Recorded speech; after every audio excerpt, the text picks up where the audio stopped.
2025年案例：綠楊新村浴室漏水。第一步就係打拆浴室，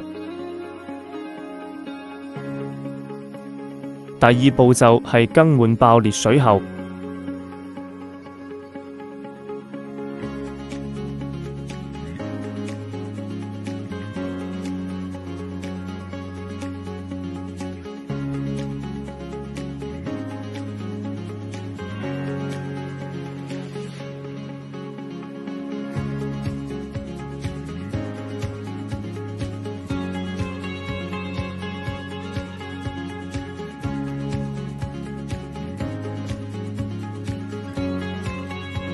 第三步就係重新做浴室防水層。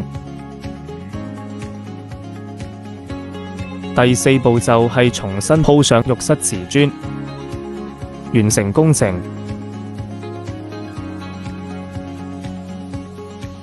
漏水維修請揾我哋 Easy Water， 電話 WhatsApp 61395876。Easy Water 專業漏水維修，還你一個完美的家。